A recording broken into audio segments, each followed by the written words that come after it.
एक तरफ लोग बारिश में भीगने का लुत्फ़ उठा रहे हैं, लेकिन दूसरी तरफ इन सोहदों ने लखनऊ में जो करतूत किया, इससे पूरा देश क्षुब्ध हो गया। क्योंकि लखनऊ को तहजीब का शहर माना जाता है, लेकिन एक मुख्यमंत्री जहाँ पे रहते हैं, उनके आवास से कुछ ही दूरी पर ऐसी घटना घटी, जिससे इस घटना को जिसने भी देखा वो क्षुब्ध हो गया।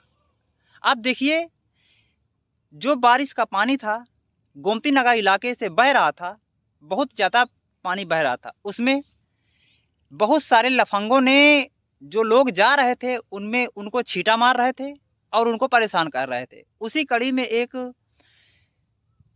आदमी अपनी बहन बेटी को लेकर जा रहा था। उतने में कुछ लफंगों ने उन पर पानी फेंका, और पानी ही नहीं फेंका, उनको, जो पीछे लड़की बैठी थी उसको परेशान किया। और उसमें जो आदमी था, जो ड्राइव कर रहा था, उसने माफ़ी मांगता रहा, लेकिन उन सोहदों ने नहीं माना। आखिरकार कब ये हमारी मानसिकता कहाँ जा रही है?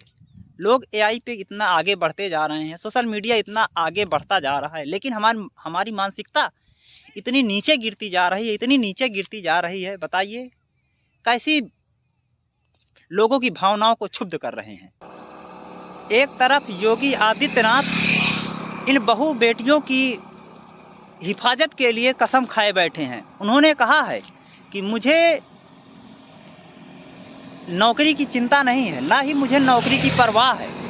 अगर मुझको प्रतिष्ठा की जरूरत है, मैं खुद एक मठ का मठाधीश हूँ, मुझको वहाँ प्रतिष्ठा बहुत मिल सकती है, लेकिन मैं यहाँ पे बहू बेटियों की हिफाजत के लिए वचनबद्ध हूँ। इसलिए जो योगी आदित्यनाथ ने त्वरित कार्रवाई की, इससे सभी का मन थोड़ा शांत हुआ। क्योंकि घटनाएं तो होती रहती हैं, लेकिन उस घटनाओं को अधिकारी या कर्मचारियों या मुख्यमंत्री ने कितनी तत्परता से उस घटना को दिखाया, उस घटना को कितनी तत्परता से दिखाया।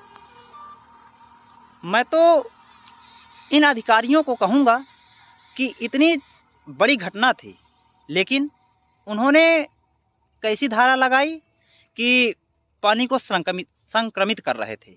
अब बताइए, ऐसी धारा, मैं तो कहूँगा कि इन अधिकारियों को भी दंडित करना चाहिए, जितने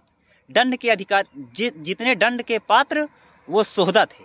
क्योंकि ये जो अधिकारी होते हैं, हमारे ही टैक्स से पैसा पाते हैं, और कोई घटना होती है उसी में ये लोग लीपा पोती कर देते हैं, घोर माठा कर देते हैं। अब बताइए, इन अधिकारियों को क्या वो लड़की नहीं दिखाई पड़ रही थी जो उसमें वो परेशान कर रहे थे? लेकिन इन अधिकारियों ने लीपा पोती घोर माठा कर दिया। मैं तो कहता हूं कि जैसे योगी आदित्यनाथ ने इन पत्थरबाजों पर फोटो चौराहे पर चिपकाने के लिए कहा था, लेकिन मैं तो ये कहता हूं कि ये अधिकारी जो हैं, इनकी भी चौराहे पर फोटो आनी चाहिए, ताकि हम लोग तो जान पाएँ कि हमारे ही टैक्स से जो वेतन पा रहे हैं, हम भी तो जान पाएँ कि ये इनको दंडित किया गया। आखिरकार योगी आदित्यनाथ ने अगर ऐसी त्वरित कार्रवाई के लिए तत्पर न होते, तो ऐसी कार्रवाई तो मैं कहता हूँ हो ही नहीं सकती थी। जैसे ये अधिकारी इतने बेलगाम होते जा रहे हैं। पहले तो ये होता था कि अरे सर, उनको अगर उनसे पूछो अधिकारी से, अरे सर ये बताइए कैसे नहीं हुआ, तो वो कहते थे अरे सर क्या बताएं कि ये ऊपर का दबाव है। लेकिन अब कहाँ ऊपर का दबाव है? उन्होंने तो, योगी आदित्यनाथ ने तो खुला छूट दे रखी है कि कोई भी सोहदा लफंगा कोई भी हो, उसके साथ ऐसी कार्रवाई की जाए जिससे एक नज़ीर पेश हो। लेकिन ये अधिकारियों के पुराने रवैये हैं, ये पूरी घटना में लीपा पोती कर देते हैं। अगर कहीं पे डकैती हुई है तो उसको एक चोरी दिखाएंगे, या कहीं पे अगर रेप हुआ है तो वहाँ पे मामूली, क्या बोलते हैं, सीना झपटी या कोई ऐसी मामूली घटना लगा देंगे। मैं तो ये कहता हूँ कि योगी आदित्यनाथ ने जो सीपी, एसीपी, एडिशनल सीपी, ये जो एसएचओ जैसे इस तरह के कर्मचारी होते हैं, इनको तगड़ी कार्रवाई करे। इनको सस्पेंड करने से कुछ नहीं होगा। खैर, जो भी हो, हम आगे नज़र बनाए रखेंगे। धन्यवाद।